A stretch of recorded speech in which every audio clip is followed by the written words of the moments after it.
তোমার নামে লেখা চিঠি কলমে নওরিন মুনতাহা হিয়া পর্ব ৭। ইনায়া খুনের দায়ে জেলে। ইনায়া চিঠিটা পড়ে আর চোখকে বিশ্বাস করতে পারছে না। মানে আদালতের নোটিশ ভুল হতে পারে না, কিন্তু এই নোটিশের মানে কি? তার কোম্পানির সকল কাজ বন্ধ করে দিয়েছে। আর এখানে কোন কোম্পানির কথা বলা হয়েছে? এই নামে ইনায়া কোনো কোম্পানি নাই। তাহলে তার নামে আদালত থেকে কোন নোটিশ এসেছে? ইনায়া নোটিশের কোনো কিছু বুঝতে পারছে না। ইনায়া নিজের ফোন রিসিভ করে কল দেয় তার ম্যানেজার আসিফকে। আসিফ ফোন ধরে বলে, জি ম্যাম বলেন। আচ্ছা আসিফ, আমাদের কি এসএস গ্রুপ নামে কোনো কোম্পানি আছে যারা মালিকানা আমার নামে দেওয়া? না ম্যাম, আমাদের এমন কোনো কোম্পানি নাই। কিন্তু হঠাৎ করে এইটা কেন জিজ্ঞেস করছেন ম্যাম? না আসলে আজকে একটা নোটিশ এসেছে আদালত থেকে। আমার company SS group of industry বন্ধ করে দেওয়ার নোটিশ এসেছে, কিন্তু আমার এমন কোনো কোম্পানি নাই, আমার শুধু একটা ব্র্যান্ড আছে। তাহলে কি আদালত আমাকে মিথ্যা নোটিশ দিয়েছে? হতে পারে, ভুল করে নোটিশ এসেছে। আসিফ তুমি চেক করে দেখো আমাদের এইরকম কোনো কোম্পানি আছে কিনা। আদালত থেকে মিথ্যা নোটিশ সাধারণ আসে না। তুমি চেক করে আমাকে ফোন দিয়ে জানিয়ে দিও। Okay ma'am. ইনায়া ফোন রেখে হাতে থাকা চিঠি আবার ভালো করে পড়ে, কিন্তু সে বুঝতে পারে না এই এসএস গ্রুপের মালিক সে হবে কেন। তার নামে এমন কোনো কোম্পানি নাই। তাহলে ইনায়া নিজের রুমে চলে যায়, সেখানে টেবিলে নোটিশ রেখে দেয়। হঠাৎ করে ইনায়ার ফোনে একটা কল আসে। ইনায়া তা দেখে অরুণা বেগম ফোন করেছে। ইনায়া ফোন রিসিভ করে বলে, মামুনি কেমন আছো তোমরা? ভালো বাবা। আর নাতাশা কেমন আছে? এখানে প্রত্যেকে ভালো আছে। আচ্ছা তোর কথা বল, অরণ্যর সাথে তোর দেখা হয়েছে, মানে ওর সাথে বিয়ে দিয়েছি বলে কি নিজের মামুনির উপর তোর রাগ হয়েছে? আর অরণ্যর কি তোর উপর কোনো অত্যাচার করেছে? অরণ্যের নাম শুনে ইনায়ার হাসি মুখ থেকে উঠে যায়, তবে সে অরুণা বেগমকে কষ্ট দিতে চায় না। অরুণা বেগম যদি জানতে পারে ইনায়া অরণ্যকে নিজের স্বামী হিসেবে মেনে নিতে পারে নাই, তাহলে মনে অনেক কষ্ট লাগবে, যা ইনায়া চায় না। তবে অরণ্য আর ইনায়ার সম্পর্ক কখনো সাধারণ স্বামী স্ত্রীর মতো হতে পারবে না। ইনায়া বলে, মামুনি ছোটবেলা থেকে এই ইনায়া কি কখনো তোমার সিদ্ধান্তের উপর কথা বলেছে? আর অরণ্যের সাথে যেহেতু আমার বিয়ে হয়েছে, উনি আমার স্বামী। অরণ্যর সাথে আমার যতই শত্রুতা থাকুক, ওনার সাথে আমার বিয়ে হয়েছে, সেটা তো মিথ্যা হয়ে যেতে পারে না। অরুণা বেগম ইনায়ার কথা শুনে হাসে। অরুণা বেগম জানে অরণ্য কখনো ইনায়ার সাথে খারাপ ব্যবহার করবে না। অরুণা বেগম বলে, ইনায়া দেখবি তুই সুখী হবি রে মা, তোর মামুনির দোয়া সবসময় তোর সাথে থাকবে। আমি জানি মামুনি, তবে তোমাকে অনেক মিস করছি আমি মামুনি, বড্ড বেশি। তোমাকেও আমরা অনেক মিস করছি ইনায়া। আর আজকের অরণ্য আমাদের নিজে দাওয়াত করেছে তোর বউ ভাতের অনুষ্ঠানে জয়েন করার জন্য। রাতে তোর সাথে দেখা হবে আমাদের ইনায়া। চৌধুরী পরিবারকে এই বাড়িতে আসার জন্য অরণ্য নিজে দাওয়াত করেছে। সেটা শুনে ইনায়া চমকে যায়।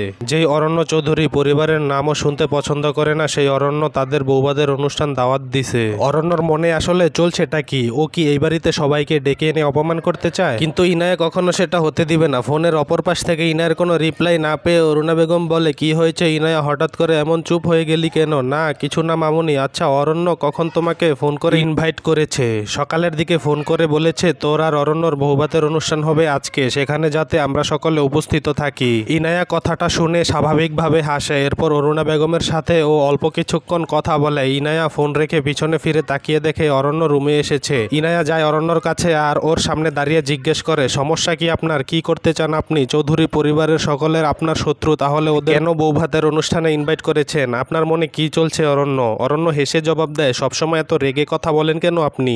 আমি আপনার শত্রু হয়ে তার সাথে আপনার জামাই হই। জামাইয়ের সাথে ভালোবেসে কথা বলতে হয়, তাকে সম্মান করতে হয়। অরণ্য একদম কথা ঘোরানোর চেষ্টা করবেন না, যা জিজ্ঞেস করেছি তার উত্তর দেন। বলুন চৌধুরী পরিবারের সবাইকে কেন ইনভাইট করেছেন আপনি? একটা কথা ভালো করে শুনে রাখুন অরণ্য, আপনার জন্য যদি আমার মামুনি বা ভালো বাবার কোনো ক্ষতি বা অপমান হয়, তাহলে কিন্তু এই ইনায়া আপনাকে খুন করে ফেলবে। খুন করার কথা শুনে অরণ্য ভাবে, মানুষের বউরা তাদের জামাইদের একটু পর পর কিস করতে চায়, আর বউ তাকে কথায় কথায় খুন করতে চায়। আম্মু গো, কোন জল্লাদ মেয়ের সাথে আমায় বিয়ে দিয়ে দিলে?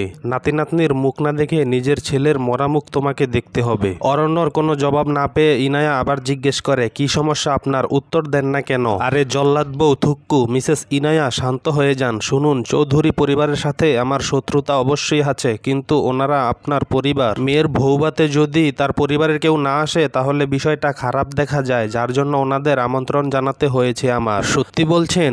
সত্যি বউ আমার, বিশ্বাস করেন। অরণ্যের কথা শুনে ইনায়ার বিশ্বাস হয়। কেন জানি অরণ্যের কথা এখন অবিশ্বাস করতে ইচ্ছে করে না তার। অরণ্য আয়নার সামনে দাঁড়িয়ে নিজের চুল ঠিক করতে থাকে আর বলে, আজকে আমার বৌভাতের অনুষ্ঠান, তাই দয়া করে রেডি থাকবেন। আর অনুষ্ঠানে কোনো ঝামেলা করবেন না, কারণ সেখানে অনেক মিডিয়া আর আপনার পরিবারের লোক থাকবে। অরণ্য আপনার কথা কি মানে আমি কি ঝামেলা করি? ইনায়ার কথা শুনে অরণ্য পিছনে ফিরে ইনায়ার দিকে তাকিয়ে বলে, না আপনি ঝামেলা করেন না, বরং নিজের স্বামীর খুন করেন। যদি সত্যি আপনাকে কোনো খুন করে ফেলতে পারতাম খুন যদি আপনি করেন তাহলে অরণ্যরাজ চৌধুরী খুশি মনে তা গ্রহণ করতে রাজি। এইসব সস্তার ডায়লগ অন্য মেয়েকে দিয়ে তাকে ইমপ্রেস করার চেষ্টা, বাট এই ইনায়াকে না। আপনি কি চান আমি অন্য মেয়ের সাথে এমন মিষ্টি মিষ্টি কথা বলি? শুনুন অরণ্যরাজ চৌধুরী, আপনি মেয়েদের সাথে মিষ্টি করে কথা বলেন বা তিতা করে বলেন, সেটা নিয়ে এই ইনায়ার কোনো মাথা ব্যথা নাই। ইসলামের 4টা বিয়ে জায়েজ আছে। আপনার যদি খুব শখ থাকে তাহলে 4টা কেন, এর বেশিও করতে পারেন। ইনায়া কথাটা বলে রুম থেকে বের হয়ে যায়। অরণ্য নিজের কপালে হাত দিয়ে একটা চুমো খায়। কপাল করে একটা বউ পেয়েছে।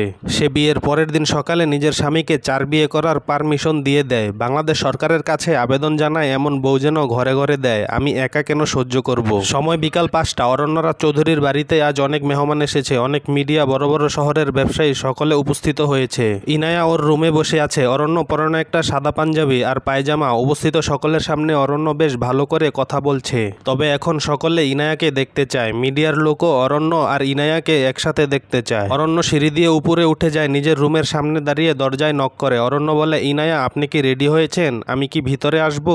আসেন। ইনায়ার জবাব পেয়ে অরণ্য ভিতরে ঢুকে যায়। সেখানে খাটের উপর নতুন বউয়ের মতো করে বসে আছে ইনায়া। পরনে তার সাদা শাড়ি, মাথায় টিকলি, শরীরে সিম্পল সাজ। এতে যেন ইনায়াকে অসম্ভব সুন্দর লাগছে। অরণ্য নিজের চোখ সরাতেই পারছে না ইনায়া থেকে। প্রায় 2 মিনিট তাকিয়ে থেকে ইনায়ার দিকে। এরপর অরণ্যর হুঁশ ফিরে আসে। সে ইনায়ার বেডের কাছে গিয়ে তার হাত বাড়িয়ে দেয়। ইনায়া অরণ্যর হাত ধরে বেড থেকে নামে। অরণ্য বলে, ইনায়া আমাকে খুন করার জন্য আপনার আর বন্দুকের ব্যবহার করতে হবে না। এত সুন্দর করে সাজলে অরণ্যরাজ চৌধুরী কেন, যে কোনো পুরুষ খুন হয়ে যাবে। অরণ্যর কথা শুনে ইনায়ার রাগ না বরং লজ্জা লাগছে। তবে সে কোনো কথা বলে না। অরণ্য ইনায়ার হাত ধরে নিচে নিয়ে যায়। তারা যখন সিঁড়ি দিয়ে নিচে নামে তখন সব আলো তাদের উপর পড়ে।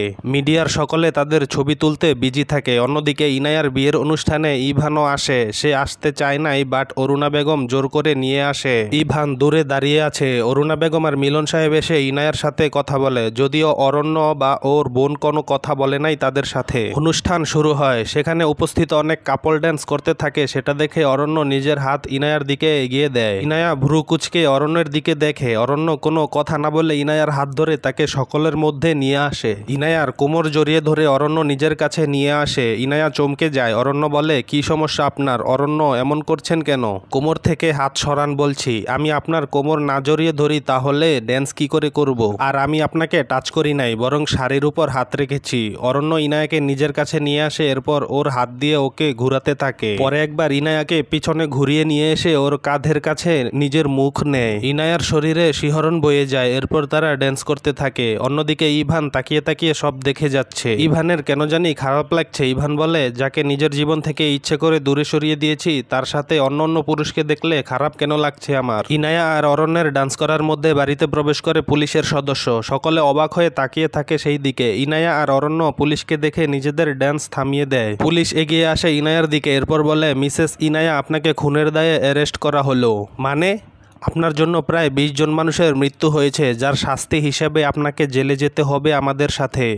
চলবে। তোমার নামে লেখা চিঠি পর্বটা রিকেচ করি নাই, ভুল হলে মাফ করে দিবেন। নতুন সব বাংলা উপন্যাস পেতে আমাদের চ্যানেলটি সাবস্ক্রাইব করে পাশে থাকুন। লাইক ও মন্তব্য করে মতামত জানাবেন। ধন্যবাদ।